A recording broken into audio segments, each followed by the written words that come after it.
October 2nd, 1972 was supposed to be a good day.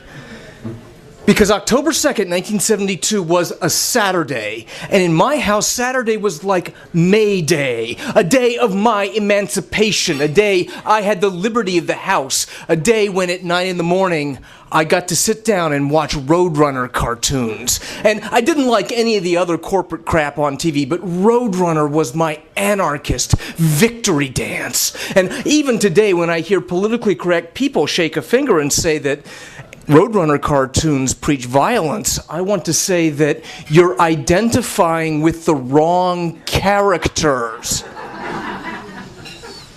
But even more than Saturday, October 2nd, 1972 was my 10th birthday. And I knew with liberty of the house that I could get up at 8:45 on a Saturday morning and sit down to my bowl of Cocoa Krispies, which would only be the first of 3 bowls, because if you're gonna watch Roadrunner cartoons, you have to have the right chemical background. And my friends, I should have seen the danger signs. I should have noticed that my mother had been reading Adele Davis's Let's Eat Right to Keep Our Children Fit. And I should have noticed that she was spending a little too much time at the weird hippie health food store down the street.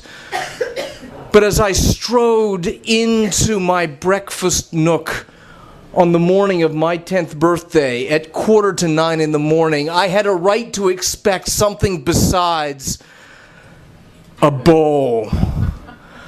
Not of Cocoa Krispies, but of granola.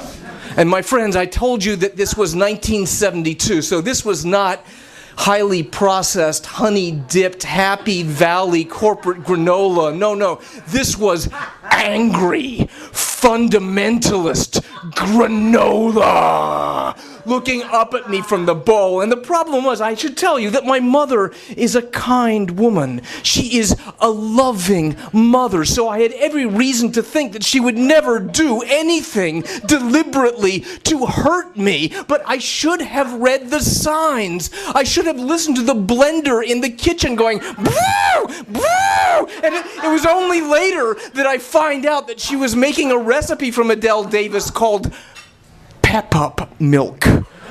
And 20 years later, I Google this and find out that it had magnesium and brewer's yeast and raw egg and granulated kelp and acidophilus. And it was this phosphorescent yellow napalm, which perversely she poured into exactly the same little grapefruit juice glass where I normally reached for the fruit juice, right? So I sit down and I think, it can't be that bad. It can't be that bad. My mother is smiling because the granola has possessed her soul. She's saying, "Good morning. You're 10 years old. And now for the first day of the rest of your life, I bring you this healthy cereal." And I look down and I trust my mother. I love my mother. It's like those zombie movies where it's always the beloved relative that says, "Who's that at the door, sweetheart? I'll go get it." Oh, and I sit down as I raise it to my lips and take the veriest little nibble. Oh, this cluster bomb of oat bran and groats and fermented whey just explodes into my mouth. The horror.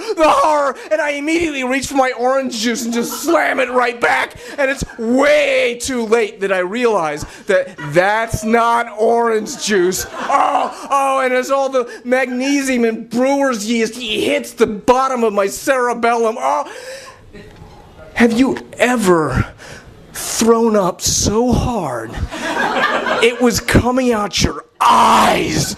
And I hear my mother's voice as I'm dry heaving over onto the breakfast table. She's saying, no, you're not going to get out of this so quickly, mister. You're going to finish this healthy cereal that I have bought for you. And I'm hallucinating because, I can tell that these irregularly shaped clods of granola, that there's one that's the biggest, like Colonel Kilgore leading the attack. And as I raise the spoon to my mouth again, once more into the breach, dear friends, much once more. Or else we close up the wall with our whole grain dead. Oh, and that, my friends, was the time I went to hell, and I will lead a good life from the rest of my life because I will never go back there again.